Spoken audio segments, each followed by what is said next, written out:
You all know this is Europe and this is Africa, but did you know that there is a piece of Europe in mainland Africa right now? Yes, it's located up north, over Morocco. Spain actually has territories in mainland Africa, bordering Morocco. Well, there are other European dependencies off the coast of Africa, like Madeira and Mayotte, but the Spanish exclaves in North Africa stand out. What are those exclaves and how did they become part of Spain despite not being geographically located in Europe? Spain shares a direct land border with Morocco through the two autonomous cities of Spain, Ceuta and Melilla. Ceuta and Melilla are pretty diverse cities with strong Christian and Muslim populations, but Spanish remains the only official language. Darija Arabic, however, is a spoken language in the region. With Ceuta, the border with Morocco lies around 8 kilometers, while with Melilla, the border is around 10.5 kilometers long. Also, Spain controls Peñón de Vélez de la Gomera. It is a Spanish exclave connected to Morocco by a sandy isthmus around 80 meters long, making it the second shortest international land border behind only the island of Marquette in Sweden and Finland. The island is small, housed by a small Spanish personnel. The territory is part of the Plazas de Soberanía, which refers to a series of Spanish overseas minor territories scattered along the Mediterranean coast bordering Morocco or that are closer to Africa. But how did all of these territories become part of Spain and are currently in Spain? Why weren't they part of Morocco today? In this video, we'll focus on the Spanish territories that actually share a land border with Morocco.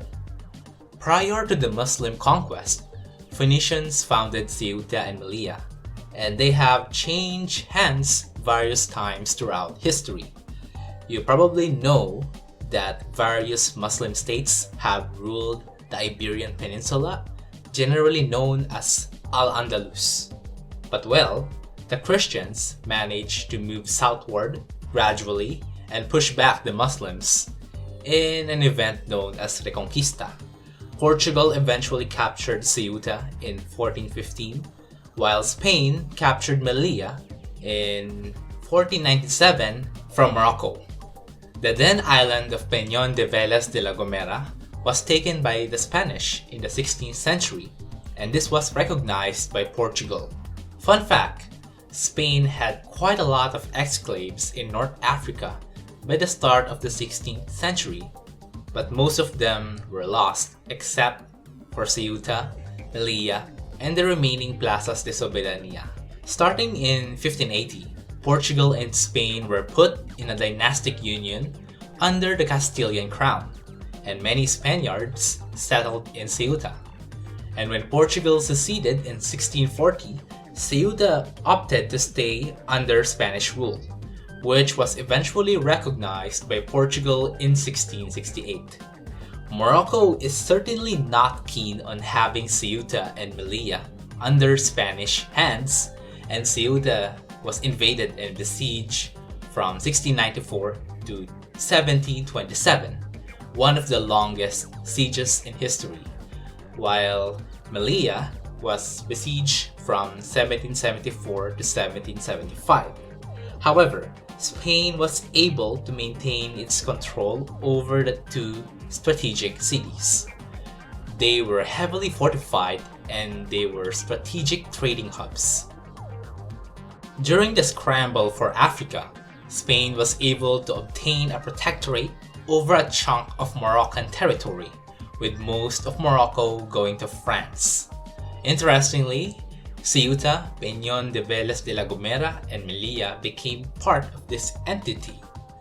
Not so fun fact, in the 1930s, Spanish troops stationed in Ceuta and Melilla were some of the first to rebel against the Spanish Republican government and became a catalyst for the Spanish Civil War.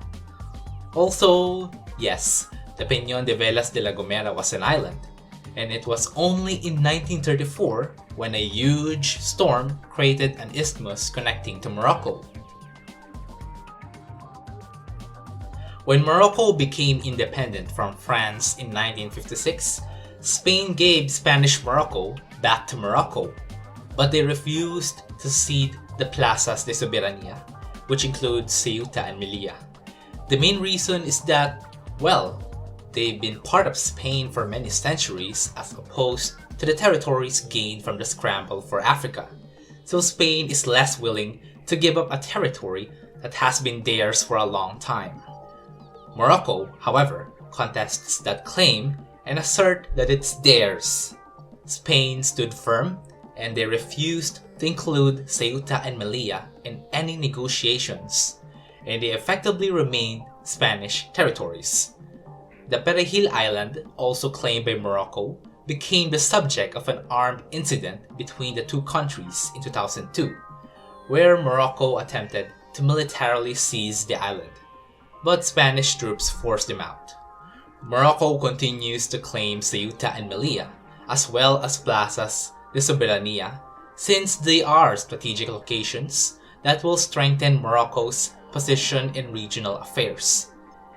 And they also claim them due to national pride and national geographical cohesion. For Morocco, having a foreign exclave right up their country is seen as a plight to their national pride, and they see the continuous Spanish rule in these territories as European colonialism. Well, this is also the same reason for Spain having an irredentist claim on Gibraltar, a UK territory right in the Iberian Peninsula bordering Spain. But well, Spain argues that both territories were part of Spain for more than 400 years before Morocco gained independence, and even before Spain gained protectorate status over a large chunk of Moroccan territory, which they returned to Morocco after they gained independence. Ceuta and Melilla have not been classified by the United Nations as a colony, given that they are fully integrated into Spanish governance and administration. The people in Ceuta and Melilla, though, generally prefer to live in a neo country and have EU privileges than a country with less GDP per capita. Ceuta and Melilla themselves have a generally stable and multicultural society, using euro as a currency and just looking like Spanish as many places in southern Spain. But what isn't stable is its immediate surroundings. This is because Spain is part of the EU, and having EU territory in Africa immediately attracts lots of immigrants who want to enter the EU. And many sub-Saharan Africans attempted to illegally cross to enter the EU. As a result, Spain built up extensive border fortifications to ward off illegal immigration, as well as smuggling.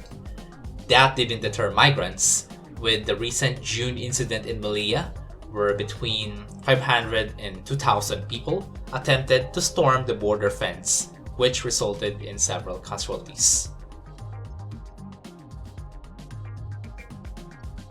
Overall, yes, there are territories by a European Union member country in mainland Africa.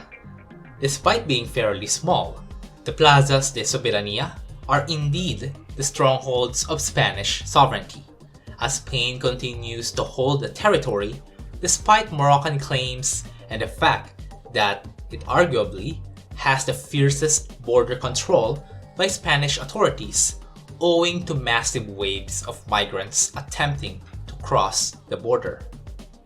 For Spain, keeping these territories, including the offshore islands, is a vital responsibility for Spain's territorial integrity, since, Spain has various secessionist movements.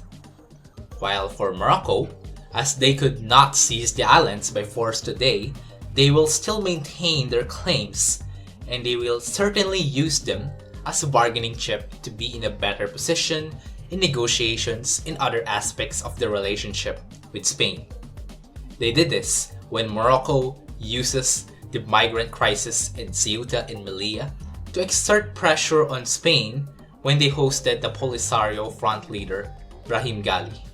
It is very likely that the status quo will remain in the foreseeable future, but the current Ceuta and Melilla issue will continue to test Spanish-Moroccan relations. Funny enough, the issue closely resembles the one in Gibraltar, even funnier mapping their locations. Nevertheless, Ceuta and Melilla are very interesting and peculiar places that you may want to visit, and that's with a new country sharing a direct territory in mainland continental Africa. Thank you for watching, and please subscribe for more country neighbors.